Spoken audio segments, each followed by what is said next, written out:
review some of the work over the summer, provide some additional context for moving forward, and then at the end there'll be an opportunity for you to ask any questions or provide any feedback that you may have.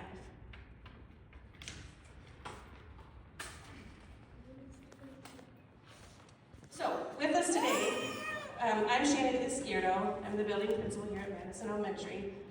Dr. Nicole Marble, who's the Chief Academic Officer, Ms. Sarah Zalazowski, who's the Chief of Talent and HR, and Dr. DeMond Means, our Superintendent, and the principal cohort across the district at elementary level is also here.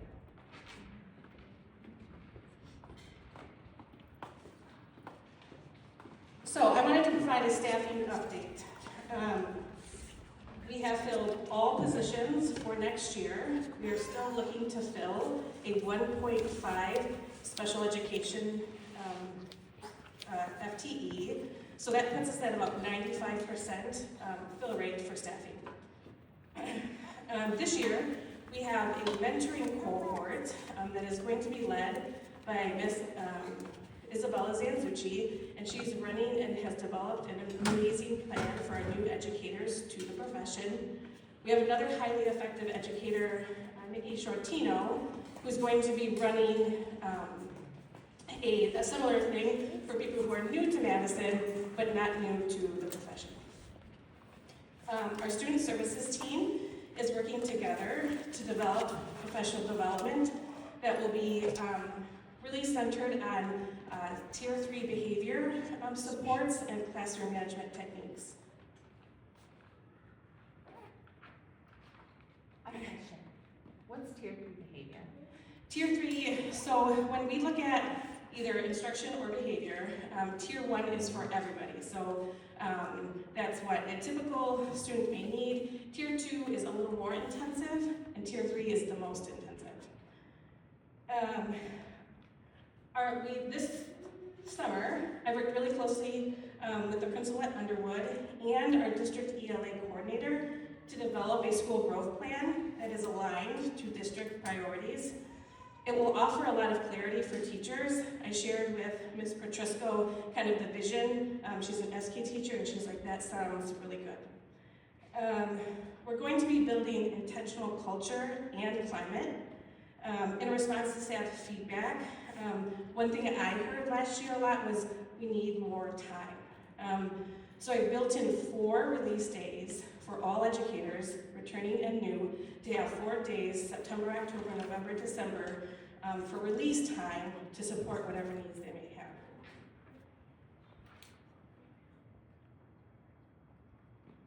So this graph was shared today at our A-team meeting, and which is our administrative team where we kind of all come together. And what this graph shows is how all stakeholders work together in the name of continuous improvement in schools. The continued priorities for Madison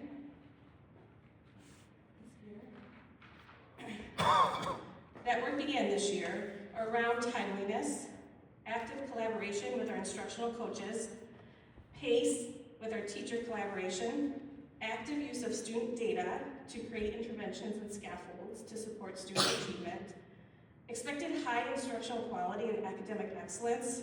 This is measured through the state-mandated EE system, and accomplishment through the school growth plan. So our school growth plan is meant to really drive our continuous improvement work in the system.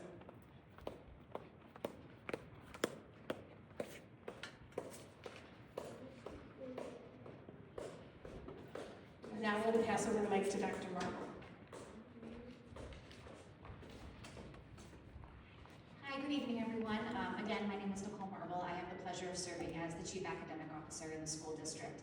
And one of the things that we do at the district level is provide supports at the school level. So I just want to kind of give an overview of what we provide for schools from a district perspective. First thing we provide is curriculum for our schools, so that every school, every student at every school has access to the same curriculum at the elementary level, for example. So all of our students have the same access to our English language arts curriculum. So that is a resource that we provide. We also provide professional learning. You heard Mrs. Gierdo talk about coming together as an administrative team. We are on day 2 of 3 for professional learning for our administrators. So not only do we support our teachers with professional learning at the district level, but also our administrators. And then Mrs. Gierdo also provides professional learning at the building level that's very specific to the school growth plan. We allocate time for professional learning and professional collaboration. One of the investments that we made a couple of years ago was ensuring that our specialist teachers, so our physical education, art, music, our teachers did not have to travel between buildings. That was a significant investment, and the reason why we made that was so that we could ensure that instructional blocks were not interrupted, and we could ensure that there was clear opportunities for our teachers to collaborate. When teachers were traveling to different buildings, then that dictated the schedule for our students to be in their English language arts blocks or their math blocks, and that was a huge detriment to our students and their learning. So we've made that investment at the district level as well for our schools. We also set professional performance expectations, and that is not unique to Wauwatosa.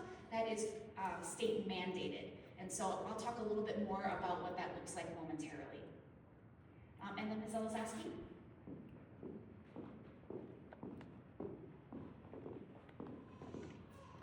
Good evening, I'm Sarah Zelezaski. I am the Chief of Talent for the Wauwatosa School District. I am responsible for planning and operationalizing staffing across all of our schools. We employ about 900 educators in Wauwatosa as regular employees. In addition to proudly boasting a significant investment in staffing that allows us to have the lowest class sizes in the Milwaukee area, we've also invested additional resources at Madison specifically to develop systems and procedures in place for our most vulnerable learners. So for the upcoming school year, Mr. Bonneman's role will actually change. He's traditionally been a school counselor. He will be serving in the role of a dean of students this next year. And in talking with Mrs. Gierdo and the other staff at Madison, it's felt that that particular role will be very beneficial in developing systems and procedures to disrupt some of the patterns that are preventing students from accessing the learning that they have the capacity for. Additionally, we invest in some additional FTE for a full-time social worker dedicated at Madison. Again, working in concert with the Dean of Students to put systems and procedures in place to make sure that students who are having what would be more typically behavioral challenges or experiencing other things in their life that may be preventing them from being in a traditional classroom, that they're able to access that learning as much as possible to maximize their growth and success. So those are a couple of ways that, again, not just staffing overall in Wauwatosa we support, but particularly Madison, we're investing in helping our students to be successful.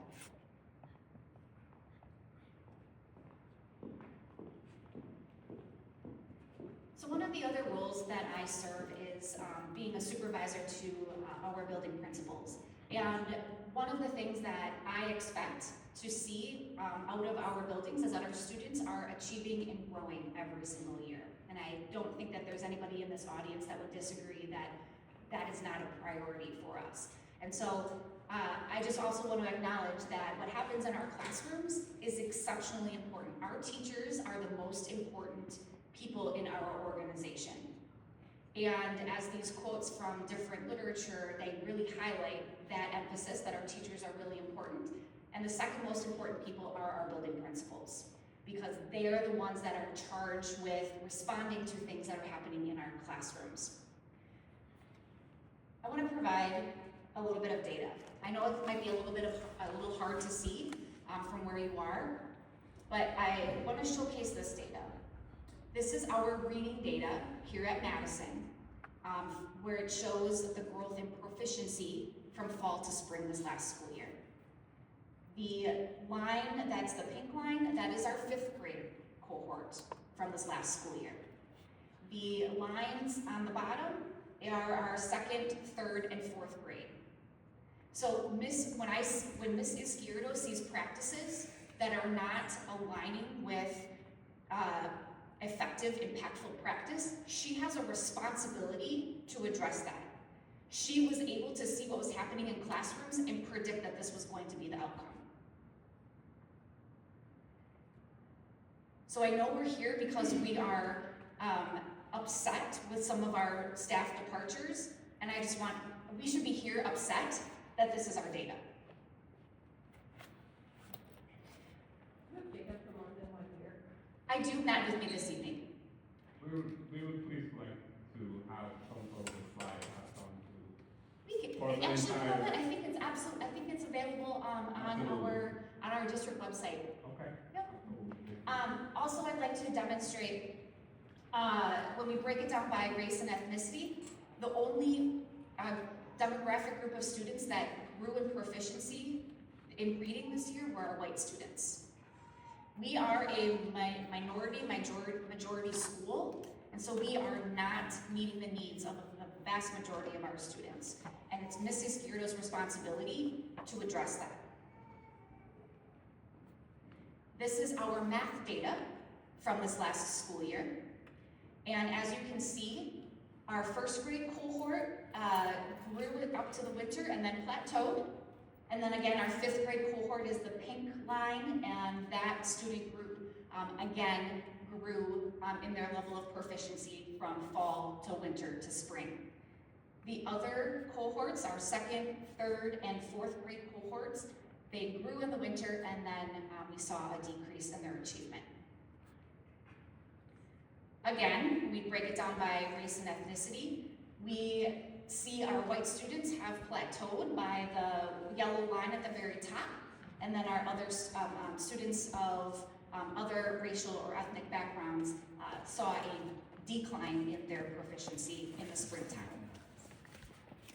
So I share all of this because Mrs. Gyurdo, again, saw evidence that this was going to be the outcome, and it was her responsibility as the building principal to interrupt and address behaviors and practices that were leading to these outcomes.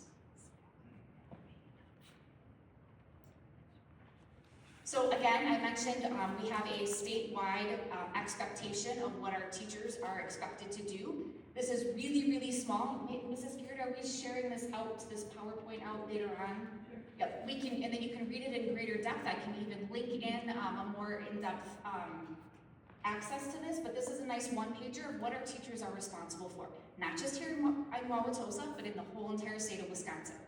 So our teachers are evaluated and expected to have strong professional knowledge of their content area. They are expected to engage in strong instructional planning. They're expected to engage in strong and effective and impactful instructional practices. They're expected to review assessment data and respond accordingly. They're expected to have a warm, welcoming, and inclusive learning environment. And they're expected to be professionals and act as professionals. So again, I just want to highlight one last time this sphere of influence. Our teachers are so important. Next, our building principals are so important. And when they're working together, they can achieve great things, and that's what we need here at Madison. Ms. Elizoski?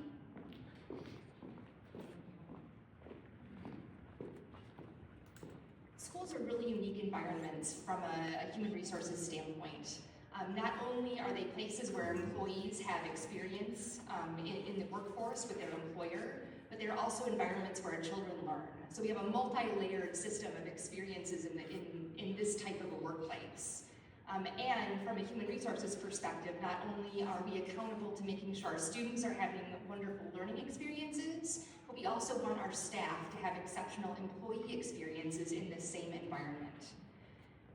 From an employee perspective, my role and the role of my team is to support not only our staff members, but our principals in trying to maximize the quality of those experiences in our workplace. And we have the same types of challenges that all employers do in terms of addressing performance issues, counseling areas for improvement.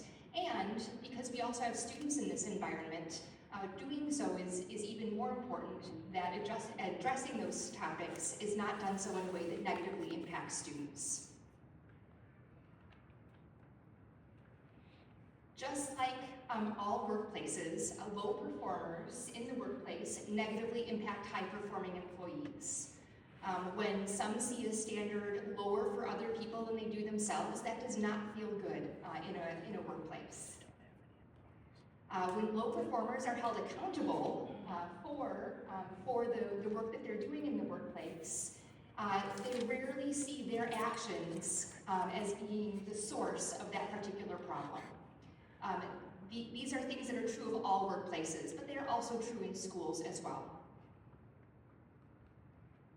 In what workplace would it be acceptable to demonstrate chronic tardiness and or absences without any notice to your employer?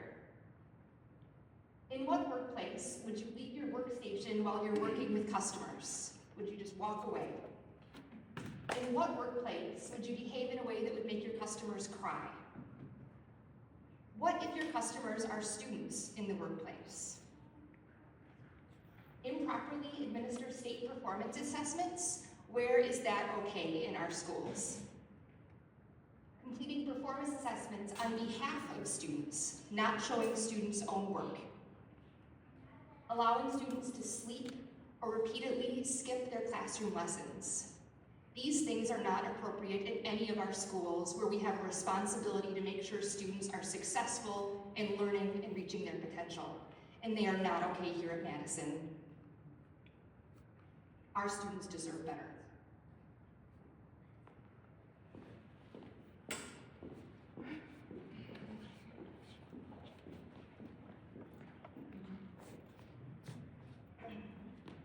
Does morale equate to an exceptional educational experience for all students?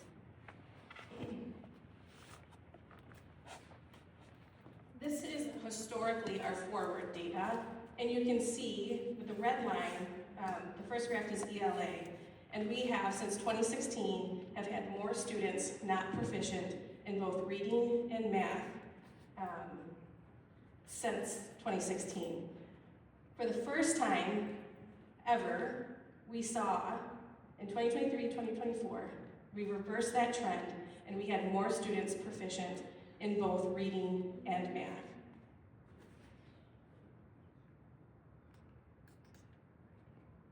In Wauwatosa, proficiency rates for ELA at Madison are 10 out of 12 out of the elementary schools, with approximately 56% of our students proficient. In math, it's less. 48% of our students are proficient, according to the Wisconsin Forward.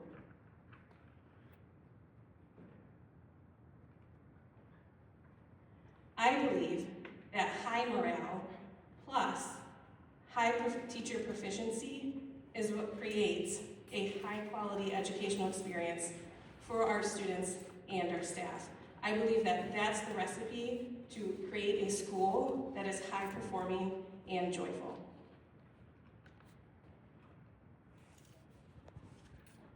Madison is experiencing turnover. This year, our retention rate is 67.7, and staff have departed for a whole host of reasons. Amongst them, one staff member was promoted within the district to a district-level academic specialist. Another took a position closer to home. One of our staff members moved out of state. Another stepped into a leadership role outside of the classroom in another district, and then others for various professional and personal reasons.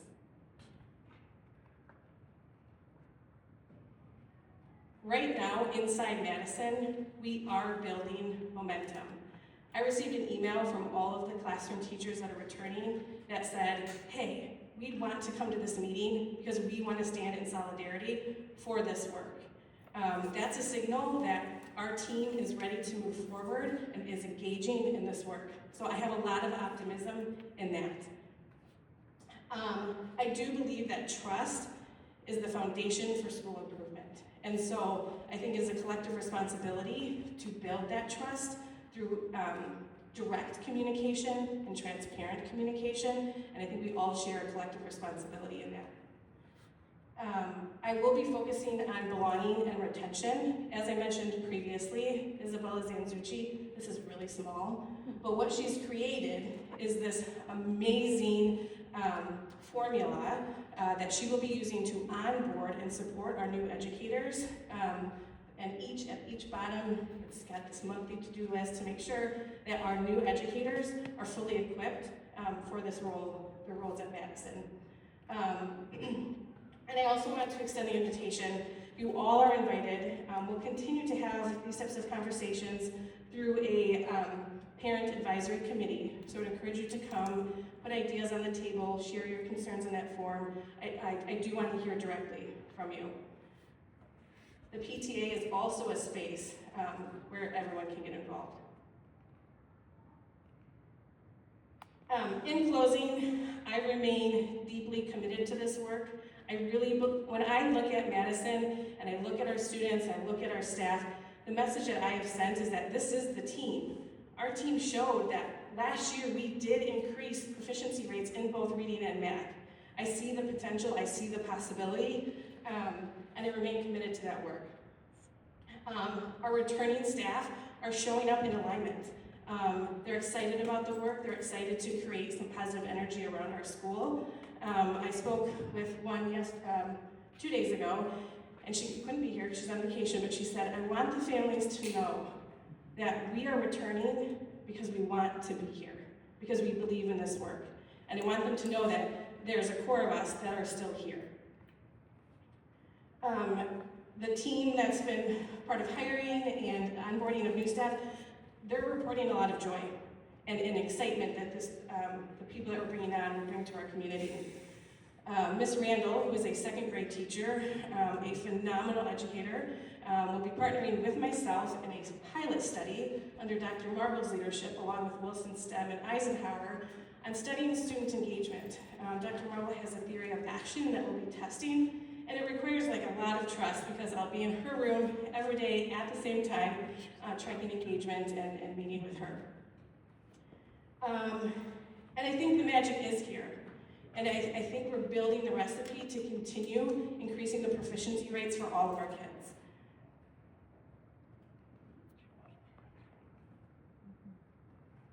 Now I'd like to open the floor for any questions you may have. Yes? I'll start.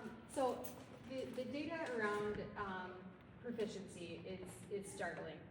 I think one thing that, for me is I have not seen that before. And so that's concerning that I don't feel like we have as much transparency as maybe we need. I've seen the data on, now we're proficient for the first time before. I feel like sometimes we're seeing the good but not the ugly in some of the times. I also wonder, so those 3 grades that are struggling are very large classes. And last year the decision was made to combine them into 2 classes versus having 3. Have we thought about what the impact of that is? And if that is impacting this, maybe not equally to the teachers, but is that also something that now we're going to continue to see that going forward as we have added more for 3rd grade, but we haven't for 4th and 5th, which are still gigantic classes. And additionally, with having only new, sorry, I'm adding a lot in here, with having only new teachers for those grades, we now have 3 grades with brand new teachers. They're teaching curriculum they've never seen before. What resources has the district committed to put extra hands in those classrooms so that those kids are now successful because we're clearly struggling there? Sorry, I threw a lot in there. I'm going to paraphrase what I think I heard you say. So the first is transparency around data. So there were a handful of PTA meetings last year where I was showing kind of what our disproportionality was looking like in our system with proficiency rates.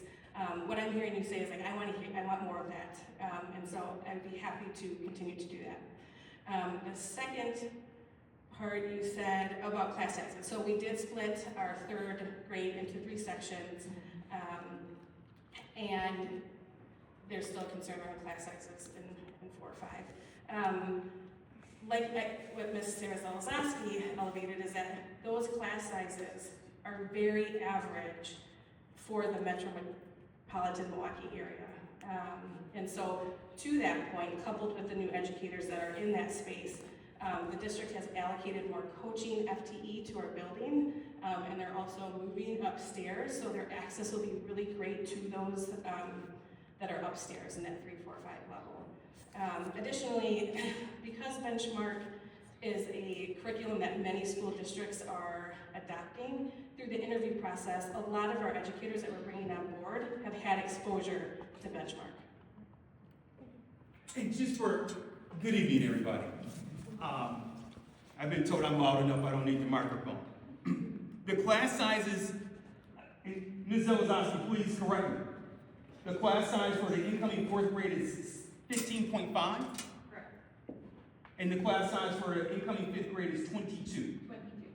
So we don't view those as large class sizes. Those are manageable class sizes for 4th and 5th grade. They are, but they still need some additional support because there are LAP issues. So outstanding, and you heard from Ms. Zelazowski earlier, we have Mr. Bonneman now who will be serving in the role of Dean of Students because we saw that need. So there will be extra support, but I wanted to address the class size statement. Those are not large class sizes. Your statement is a different statement, which is, are there needs in those classrooms? Absolutely. We saw those. Shannon advocated for Madison and said, I need more resources. And so that's why we're ecstatic that we're going to have an additional social worker and Mr. Bonneman in that role. We believe that those two additional FTEs and staff allocations will help in what you're referencing. Sir, you had your hand up. You talk about class sizes, there's also concern all over the place about enrollment being down. So when you say 15.1, 22.2, is there, I'm hearing from parents who are saying we're moving out of the district. We don't want to be part of this district. Mm-hmm. So are your numbers really truly representing the need for it, or are they artificially coming down that you don't view them as necessary, like large class sizes, because enrollment is down all over the place? So the school district, through the board approval of the staffing plan in April, approved the staffing allocation. So whatever we have allocated for this year, that's the number of teachers who will be working at Madison this year. So if families decide not to come to Madison, that means the class sizes actually become lower, to your point. So no, there's some school systems, sir, that would say, okay, first day of school, we've seen a decline in enrollment, so now we're going to move staff members around. We don't do that in the Wauwatosa. So if we hope people don't make the decision to leave, but if they do, we've made a commitment to those staff members being at Madison this year, regardless of the decisions of families. I want to we're here as a support at the district level, but this, at the core, is a school meeting at Madison between the families of Madison and the principal. So we are here to be a resource. I'll just say one thing if I may. And then if you have any other questions, it should primarily be with your principal, but we're here as well. First thing, we have made a significant investment in this school. We believe that Madison is an outstanding school, but it needs more resources. And so we have, through the advocacy of your principal, we have provided a social worker. We've provided a dean of students. The concept of a dean of students wasn't in the district a few years ago, but we understand that there's certain schools that have behavioral needs to help teachers do their jobs. And so we're proud of the fact that we've made that investment. Second, a few years ago, we made an investment in all of our elementary schools to ensure that teachers have more time to collaborate with one another. And that was a significant investment from the district's perspective. At the time, we thought, well, we've made an investment where we're going to have more music teachers and we're going to have more art teachers to allow students to have those experiences, because I believe that children learn in multiple ways. But then we would have an opportunity for teachers to have more prep time.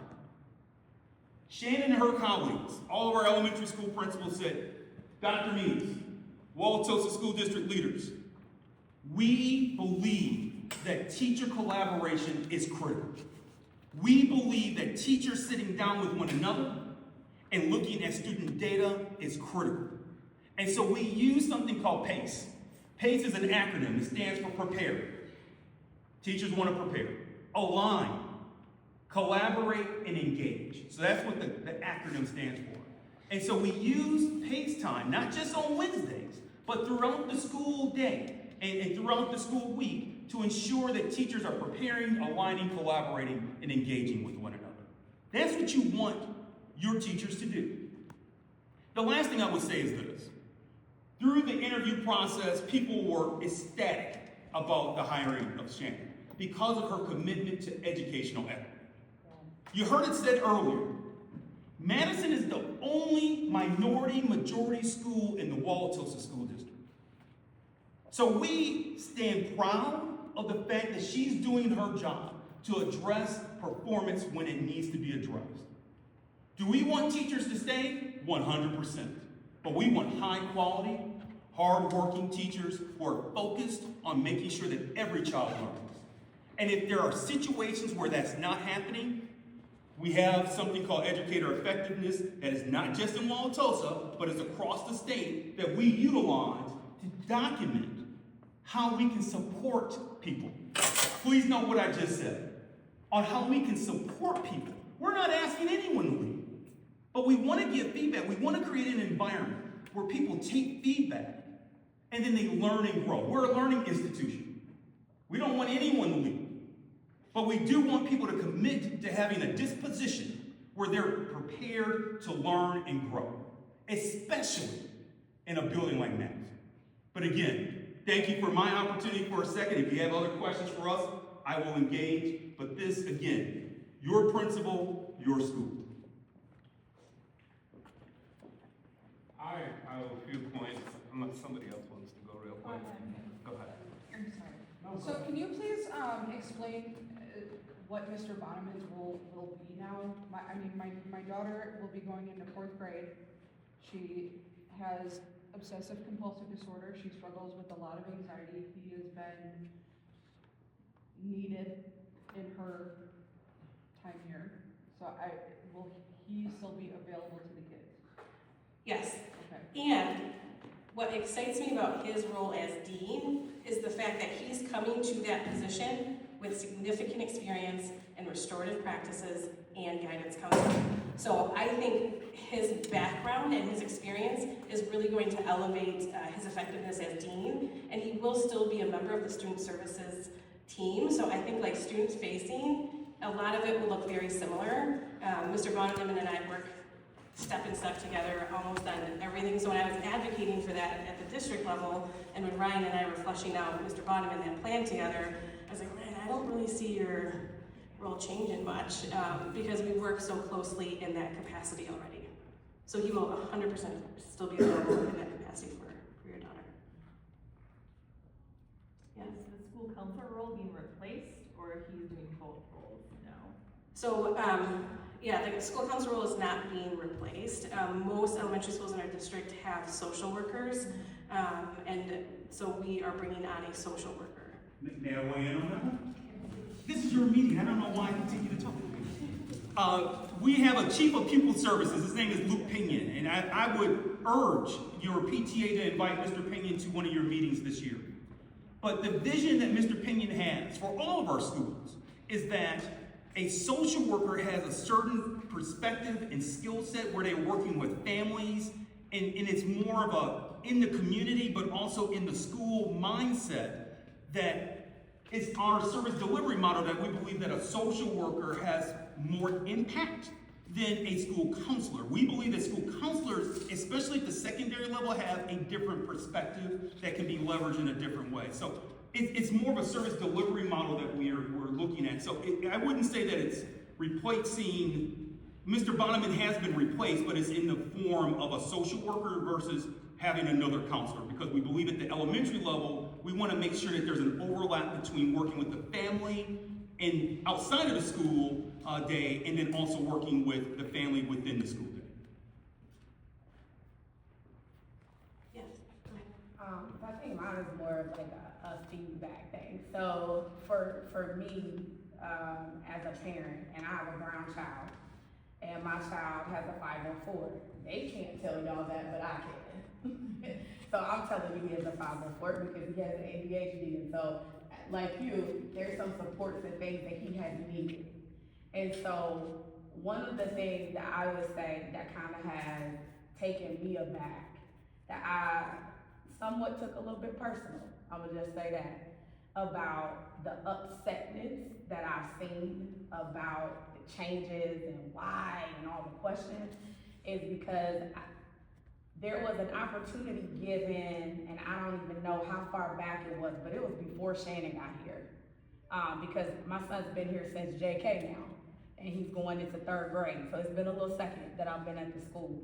And there was an opportunity given, there was an email that went out and it said, hey guys, we know that you're in transition, there's been a whole bunch of changes, we're gonna choose a new principal. If you're a parent and you would like to be a part of that process, show up on this day, this time, and Dr. Means and Dr. Marble are gonna meet with whatever parents show up, and you can be a part of the parent committee that is gonna assist to choose the principal for Shannon, for Madison. So it ended up being Shannon. I was at that meeting. Ask me how many parents showed up to that meeting. I'll wait. Cause y'all can guess, cause I was one of 3. And Lynn was the other one, cause this is before school board. So my concern is, I don't understand how we have all this upsetness that I've seen online. And I've read the 2030 thing, I've done all that. I went and looked at all of the things. I don't understand it, because where was everybody when it was time for you to put your voice in it and make it count? And so then now, Shannon's here, and people don't like her decisions, because we all know when you're in leadership, we all have professional jobs. Everybody knows when you're in leadership, nobody loves every choice you make. You're not there to make friends, you're supposed to be there to make change, correct? So with that being said, I don't understand it, because then when your voice needed to count, you should have showed up to the meeting with all of the same questions, concerns, and things that you have right now. Come to the meeting. The PTA is the same thing. I haven't seen Val in a second. Val's on the PTA. I was on the PTA for a second. I left it. She shared this data at those PTA meetings. She did. I was there. Not really. It doesn't matter. I'm not even gonna do that with y'all. Not in here. We're gonna keep this professional. But what I'm gonna say is she did share it. She shared it when she first got there. And for me, as a parent of a brown child, it was not taken seriously. That's what happened, in my personal opinion. And we all got our own opinion. So it's not about going back and forth, because everybody is entitled to theirs. And that's fine. But that's just my feedback. I just feel like the conversation needs to shift to how can we support the new teachers coming in, how can we support Shannon, and how can you show up for your child while they're here? Because I've pulled up. If mine was not making good decisions, I pulled up. Call me, I'm available. I know that's not everybody's work schedule or availability. That's just real life, because we got jobs and stuff to do. But be available, even if it's just email or phone sometime, if there's something that happens. I watched the classroom Jaden was in. The teacher ended up leaving, and he was one of the kids that was in the class where 2 years in a row, the teachers ended up leaving. So I was a parent in those classes. So I understand the frustration. But what I did see was this last time, that after the teacher departed, it took 3 teachers to get that class together. So were the complaints valid? Because I was in the class, so it's not hearsay. So I know what I saw with my own 2 eyes, and I also watched my son's growth, because Ms. Randall was that teacher that took over after the fact. And then I watched him grow from there to there in a span of just a change of a teacher and what, I don't know, 6 months or less. So obviously something was not going right. I don't need to know the HR part. That's not my business. I just want to make sure my child's getting educated. That's it. And the state standards and testing does matter. I know y'all want y'all kids to go to college. I want mine to. They got to be able to perform at national levels, y'all. I come from a totally different state. This is not home. And the national standards very much matter. And all our kids have an opportunity and deserve the chance to perform at the level that's at a national average. That's what I've watched her be very vocal about these averages need to be. But the teachers that I know I've experienced, some of them were like, oh, that forward testing doesn't matter. Lies. It does. Lies. Because what happens when your kid can't sit and take the ACT? So deal with it now. Why wait till high school?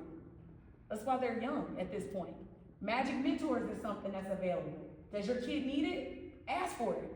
There's a lot of stuff that I have just had to ask the question, pull up, and take some responsibility for my role as a parent also. So But what happens if the principal can't remember my kid's name? When I am complaining about how my kid is being treated and worried about his safety, and I've emailed her multiple times and she can't remember my kid's name, and we've had face-to-faces more than once, and it's not just my kid she can't remember, it's other people's kids. Other people's kids, whether they're white or not, she can't remember my kid's name. It feels dismissive. It feels dismissive that my concerns aren't being met serious. She can't take the time to remember my kid's name. But where's the accountability there? That to me sounds like preferential that you're looking for. Because I'm gonna be honest, I don't care if Shannon remembers my kid's name. It doesn't matter to me. You should care that No, she I remembers shouldn't. your I'm name. gonna Yes. tell you. So this is my opinion. You said yours and you interrupted me, and I allowed you to. So this is what I'm saying to you. I get where you're coming from. Those are your preferences. So then that means that you need to go somewhere where the principal is going to remember your child's name. That's not a priority for me. I want his teacher. Can I finish my statement? Because I didn't interrupt anybody. I didn't interrupt anybody. And then I'm just gonna go. That's not a preference for me. I wanna know, can he read? Is he writing? I wanna know, how's he doing on his testing? Because my child is a child of color and I need him to be able to have the comprehension and the other things that he needs and the structures to be able to go to middle school and high school and college and be able to do his work. So That's what my preferences are. So you feel he's a even number if, for and just me, wants to get through? it's not a number, it's not passing him through. But I'm saying I don't need a personal friendship with her, nor do I need her to know my child on that level. She's not his classroom teacher. Now that's what I expect from his classroom teacher. And so I will just try to help the dialogue so we can make sure we hear as many voices as possible. Our goal is to answer any questions you have as we talk about moving forward. So, do you have any other questions for your principal? Or us? And I'll touch on it. I'm in the process right now trying to decide where to send my kids. We're in the Madison School District and we might say private because of all the issues and concerns. And like you touched on there is, my concern is how are we going to ensure that going forward the teachers have the support they have when there are behavioral difficulties? Because I know one of my daughters has one. So how do I know that she's gonna get the education she needs and all the other kids in that classroom are too? And the teacher's gonna get the support and wanna stay in this district and not. That's a great question, thank you. So some of the work that we began this year when we saw some increase in student needs across our system is that we started working with a district level school psych to help us go through and really create type tier 3, that's kind of what I was talking about, intensive behavior supports. Because what we were finding is our theories of action, our plans aren't being really supported for students or for teachers. And another piece that I think was missing that our student services team will attend to this year is rolling out what those tier 3 plans or a behavior intervention plan is for students. So there's a collective understanding for all of our staff as what are those supports, what are we doing to support students, and what should the adult response be for those students in those situations.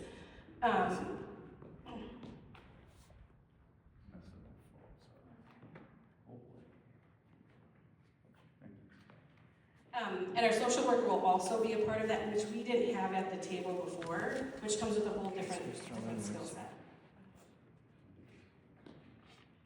And I'd like to add that has been one thing our student services team, whenever circles that I'm in, Ryan Vonneman has led transformational change in our system as it relates to supporting students and teachers. And so I have full confidence that with the social worker, and he collaborating together, it's going to add something that we haven't had here before. So Shannon, I pulled up this slide because while we are going to talk about the ability of Mr. Bonneman, the the addition of a social worker, the sphere of influence is critical.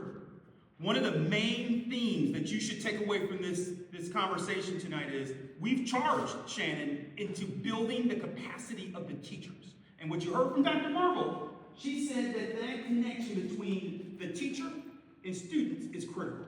And so what Ryan will do is he's going to build the capacity of teachers so they can deal with those issues in the classroom. The fact that he is trained in restorative practices to make sure that the relationship doesn't have to elevate to the principal. It doesn't have to elevate to the social worker. It's really critical because then that creates a school environment where the student feels like they belong. That they don't have to go to the principal's office when they have an episode, because kids are going to have those episodes. So I want to make sure that we're delivering the right message of, it's not about giving more resources. It's about building the capacity of the people who are in those roles to ensure that they are meeting the needs of those kids when they come up. Wouldn't it make more sense to not spend money on that and put more teachers in the classroom? And we agree with you. That's why the Wauwatosa School District has the lowest student-to-teacher ratio in the Milwaukee metropolitan area. You look at the class sizes in this school, they're small in our If you center. compare it to all Metro Milwaukee, which their test scores are low also.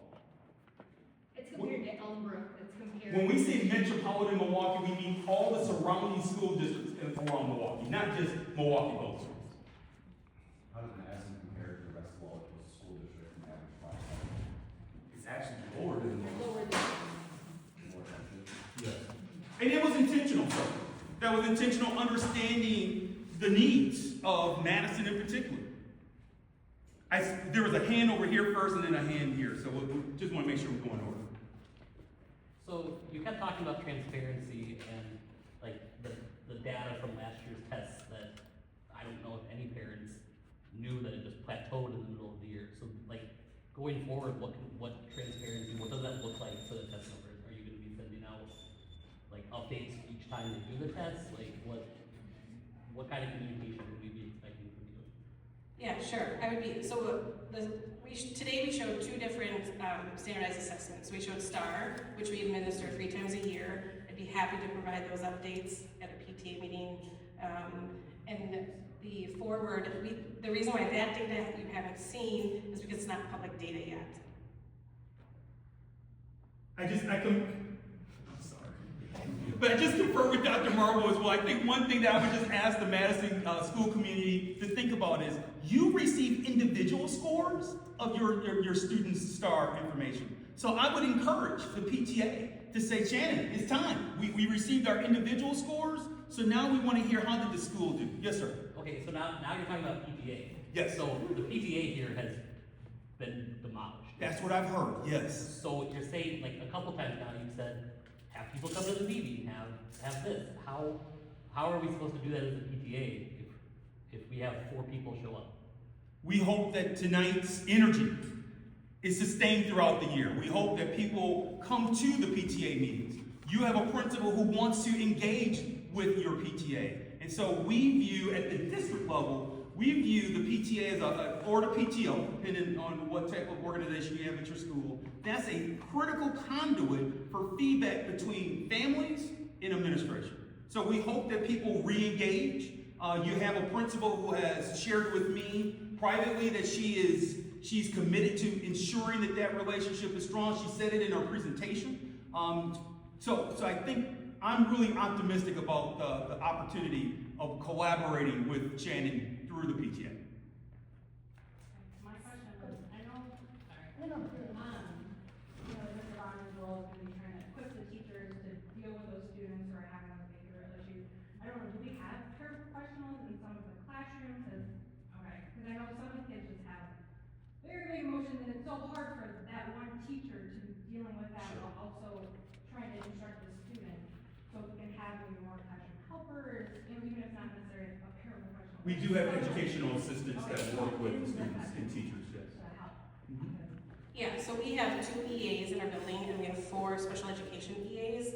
One thing that's unique to Madison is because we have 2 sections, but we have full-time specialists. One thing that we were able to do last year, and I think we saw the positive impact that it had in 1st grade, is that those specialist teachers were pushing into classrooms. So when they weren't teaching, they had an opportunity to to support specific spaces, which I think teachers also really supported. I want to add to this a little bit. I know we keep talking about the 23, 24 numbers, that they look better, everything was great, and now you guys are forward, you're moving forward and providing more resources to the teachers. But why shake up something that we know can be fixed? You're proving it with your numbers and your data that things were improving, and then why can't we provide the resources? Why does it have to come to 7 teachers leaving and all of this, online chatter and all of this 2030 or whatever that is? Like, why does it have to come to that when we know what we need to do? And that's where my issue is. Like, we let people go, and then we put things in place to help them. The new ones. Like, that to me does not work. You have the resources, you know where the issues are, you knew where everything was going, and you can't, why? And again, now the district is here, and I want to voice my frustration with this. The 2030 thing has shown up everywhere. The district has not provided a forceful response to that or acknowledged it. And I think that's detrimental and dividing this community like no other. Help me understand, because I want to start before you speak. Right. I'm just speaking from an area of curiosity. Why would we acknowledge the 2030 or try to refute it? That means not acknowledge, but say something about it, right? Challenge it. Or say, you know what? Not true. Sure. I mean, that's... I'll be candid with you. I think so. Thank you, and I'm transparent. If you know me, I tell you like it is. I think the 20, whatever that Whatever is, it is, yeah. Yes. It has been difficult. There are the way that things are being framed by those citizens is difficult for us to read. I think that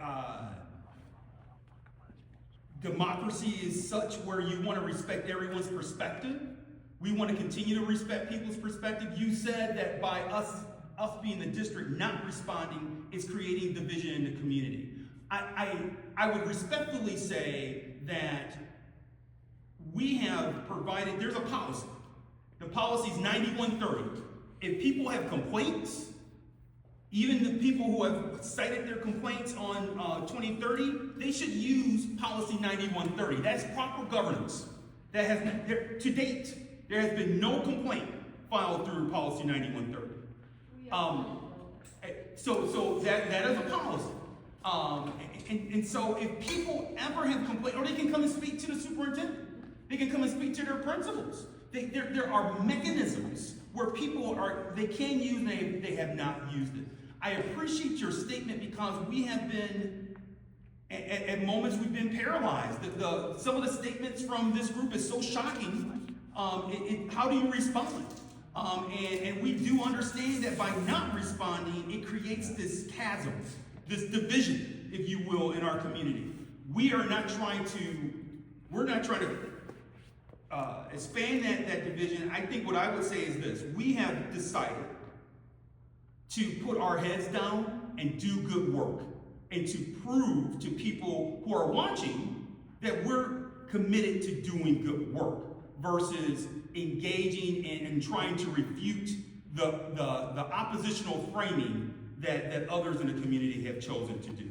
So that I felt I didn't want you guys to have to explain that, but that's my response to why there hasn't been a formal rebuttal every time something comes up, because we believe that our better energy is served in making sure that we're serving all the children and that we're doing good work and not getting into the perspective of people.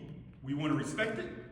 I don't want to be dismissive of it, but we also are asking that if people are truly care about those perspectives, you can always, because you should come to your principal if you have a problem at the school level, and you come to the superintendent if it's a district level. the district level concern.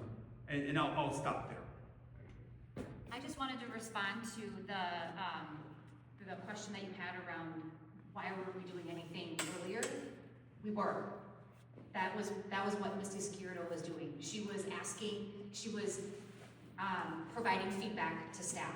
She was asking them to engage in more intensive coaching cycles. She was asking to meet with them. But again, the second bullet point here, when low performers are held accountable in the workplace, they often don't see themselves as the source of the problem. So again, there were things put in place to support the educators. How well that was received was not always well received. So she is doing her job. The other piece I can add to that is I was advocating for it in various spaces that I've, in my areas of influence. So one system that we have here is we have impact cycles, and it's when principals go to the district and they have a presentation on their school growth plan. This is how it's going, this is how I know, and then the final question is like, what support do you need? So in early October, I was saying, we need more support around student behavior. And each time, I felt like the district was responding to that by allocating more resources throughout the school year.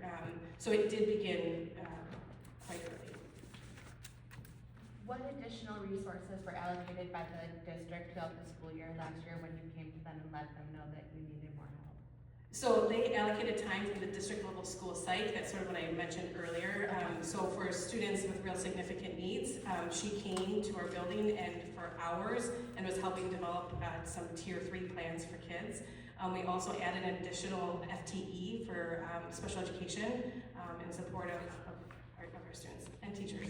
And that's rare, Kelly. That's rare for us to, in school year, especially last year, if you remember, especially last year when we had a budget situation. But we've created systems at the district level where we have feedback, rapid feedback loops where we're sitting down with principals. Some school districts don't have these models, but we have a model where we sit down with our principals 3 times a year for the sole purpose of saying, what do you need to ensure that the children are getting what they need? So we had how many special ed teachers last year after the addition of the new one? We had 3 case managers and 5 EAs, educational assistants. Were the case managers full-time? Yes. Will we have 3 full-time this year? We'll have 2.5. So we'll have less. Because we have significantly less students with IEPs. So the staffing is matching the number of students that we're serving. But I thought we didn't do that until Well, sorry. no, different concept. What we do, I agree. That's fine. Yep, that's well played. What we do during the staffing process is we take a look at how many special education students we have, and our director of special education has a formula where she utilizes to say, well, based on the number of special education students we have, here's how many teachers you should have. So that we do evaluate that based on the ratio of need. I get it. But yes, we have time for 2 more. I see 4 hands. So we'll get to the 4 hands. We'll answer those questions, and then we'll stay afterwards if you have more questions. Yes, ma'am. I just want to circle back to saying that all this communication has been going through the PTA or that kind of organization. And I think in the last couple of years, it's proven that that's not an effective way to communicate with families. I think the families that you see here are families that are actively participating in things at the school. And I think it went to show that we couldn't get somebody on the committee even going forward. That with the demographic of our students being different, I think that our demographic of parents is very different than a lot of the other choices schools. Most of the people that I know have 2 working parents. We can't come to things like this. We don't have the childcare to be able to do it. And I think that maybe there needs to be a system in the community then to allow them opportunities to be involved in different ways, and that's communicated, even over communicating. How can I help you before we get to this point where it's 10 families are worn down to the bone and now there's nothing. I agree. Thank you. Very well said. We Maybe had a we hand can in the back collaborate on here. it. Maybe we can connect. Ma'am, someone over, yes, you, connect with, okay, thank you. Then we had two hands on this side, yes, ma'am. Okay, so I'm gonna be totally honest, I'm not 100% following. It's a lot of slides, it's a lot of pretty words, it's a lot of, I'm not fully understanding what the plan is for supporting these teachers. I will say, if I look at a classroom and the majority of the students are failing, that is the teacher's fault. If I look at 4 out of 5 grades that are failing, and it's, these teachers' responsibilities, you're telling me that's how many classrooms and teachers that are failing? That's gotta be somebody else's fault. Not saying that they don't have ownership in what happened, but they were clearly not receiving the support that they needed. And like she pointed out, we have brand new teachers that are in these classrooms. When my daughter comes home crying every single day because she's being bullied, because kids are acting out, the teacher can't get a hold of things, she's sending them to the principal's office, they come back 5 minutes later, and it's a shit show again. Like, these teachers, I'm not understanding fully what all of this is. Sure. So, I think we have a robust plan to support the new educators that are in 3, 4, 5, and I'll put it in buckets. So we've increased coaching to about 80, so we had like a 40% allocation. Our coaches will be here Monday, Tuesday, Thursday, Friday, full time. They'll be in classrooms, so we have a math coach and an ELA coach. We're also being really strategic on the onboarding. So they will have multiple touch points with multiple people in our system. Myself, our student services team, and their mentors. And then I think building collective efficacy through some of that culture and climate building for staff and students in some of those rooms that did have those experiences last year. Can I say it in more? You did well. I'll be more plain. We doubled the amount of instructional coaching that will be available to teachers to help them from an instructional standpoint. And now we also have Mr. Bonneman and a social worker to help teachers deal with the behavioral issues that they're seeing in their classrooms. So we think that we've, in essence, doubled the support that is available because the complexity of a school like Madison is that there are behavioral issues. And that's why it's important to have a certain disposition as a teacher to say, I'm willing to learn because I do have to have a capacity to deal with behavioral issues and teach at the highest level. That's hard. We're the first to admit it. But what we're not going to do, and I want to be very clear because sometimes this seeps into our conversations in Wauwatosa, what we're not going to do is blame the children. Because sometimes in the community, people will say, well, it's those kids.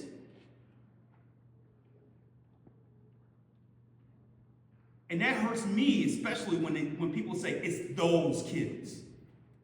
So we are putting the support in place to make sure that we build the capacity, but we also support teachers instructionally and also from a social-emotional standpoint. We believe that we have covered Madison in the right way to support teachers, because this is not about dumping on teachers.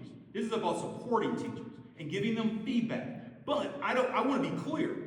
To be a teacher is a hard job, and we can't absolve them from a certain level of responsibility because the sphere of influence, if we want to see a change in student performance, it doesn't start with the superintendent.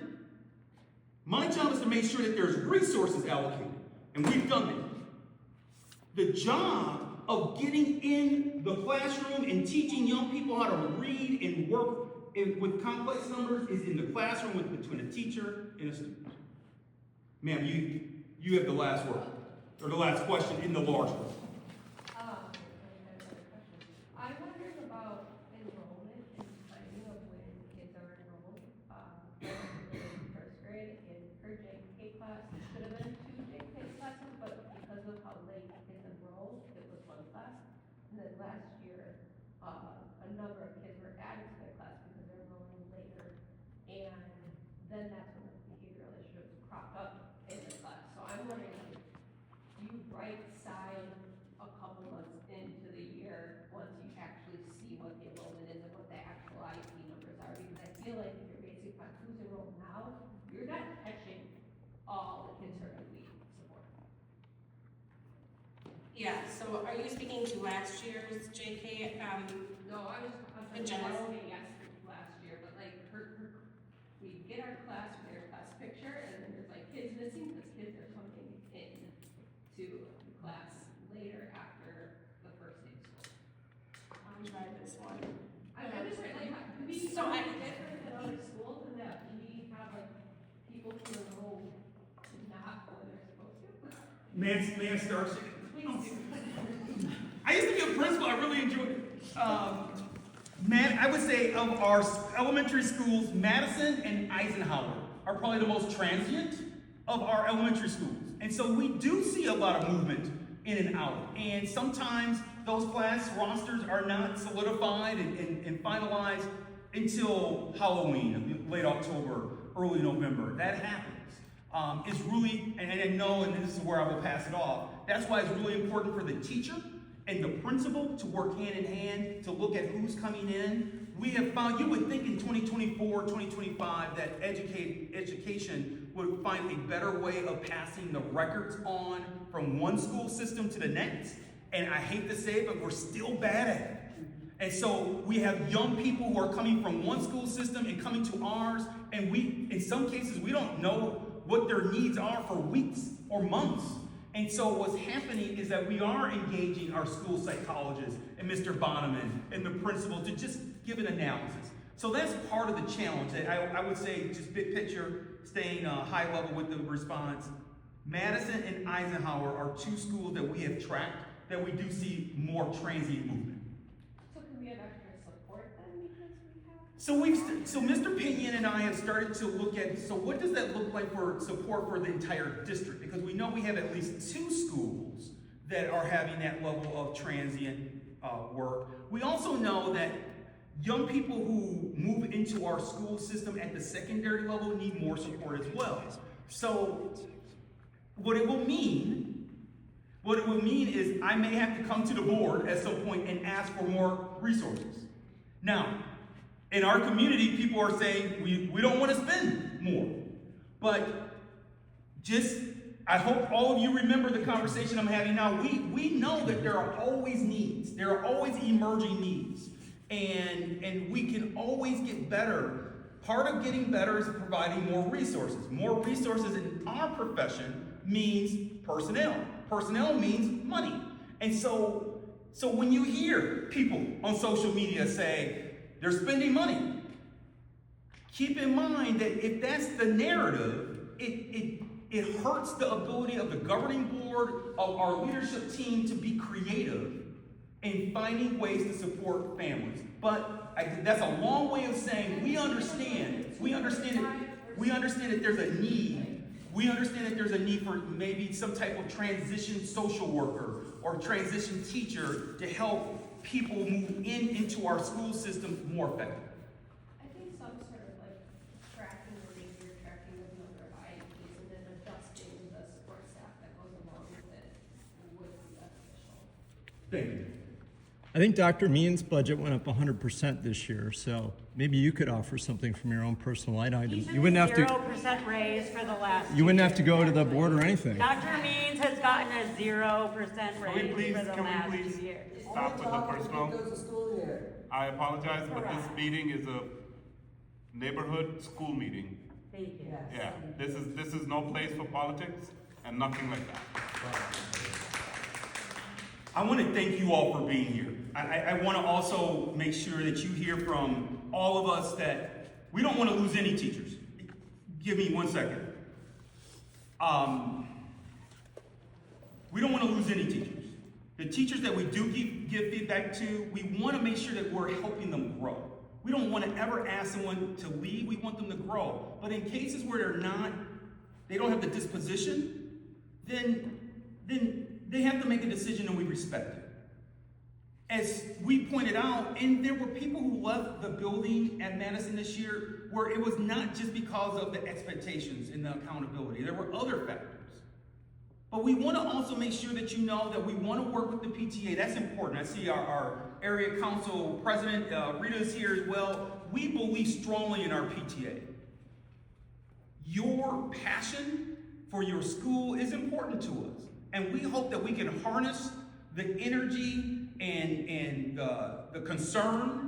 You have a principal that is committed to making this work. You have our commitment at the district level that we're going to continue to be vigilant in supporting this school. We hope that we're not just giving you good words. We've demonstrated it by giving resources. We gave it last year and we're continuing to do it.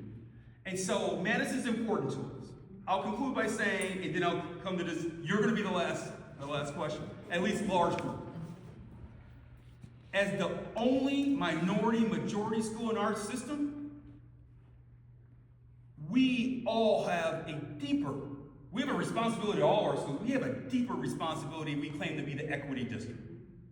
And so I hope that the entire community of Wauwatosa rallies around Madison, not from a gossip way of, you see what's happening there, but in a way of how can we all rally to support this school? Because as Madison goes, Wauwatosa goes. And sir, you have the final word.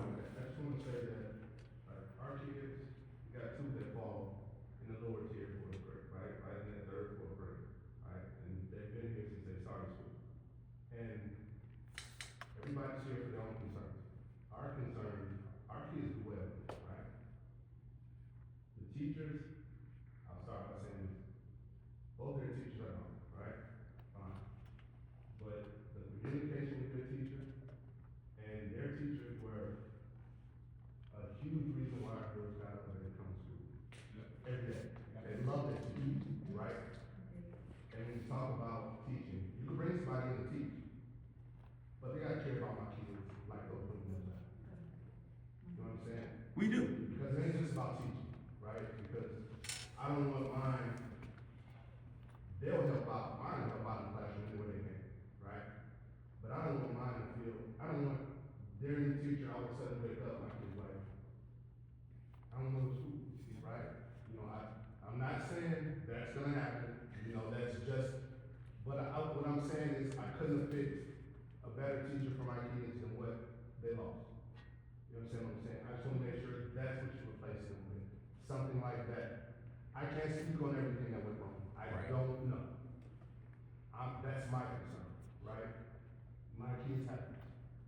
Just like everybody did, right? And they're valid for, if they needed a new person, the other lady that left, I get it. But those are our concerns. We did well here. I want that to continue, right? If my kids wake up and don't want to come to school because of the way they teach them, that's what will make me walk away from it. We agree. We agree. And so the hiring process that's happening, we want to make sure, we're not just looking for robots. We're not looking for instructional robots who are going to follow the curriculum and not connect with kids. Both creating belonging and making kids feel like this is their school, that's equally important to us. So I hope that message was not lost. Okay. Rita. Just one comment is that as a parent, you know, I appreciate that, and like, just make sure as a parent, you're also meeting that teacher in the beginning of the year, the new teacher, and explaining, this is my kid. This is what this kid loved about the last teacher, and I really hope you can, you know, also bring that to the table. It really helps that teacher have the right tone up front. I have my niece, and it helped at Whitman to tell the teachers, this is what she's struggling with, please help her. And she got straight A's. I mean, she loved her teacher. She loved coming to school.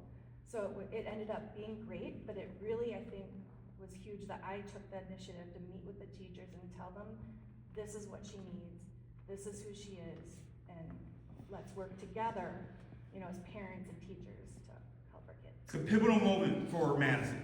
You can either go down a hole where oppositional language, rhetoric, misinformation is where you go, or we can rally around the kids and rally around the teachers who will be here and the principal who will be here.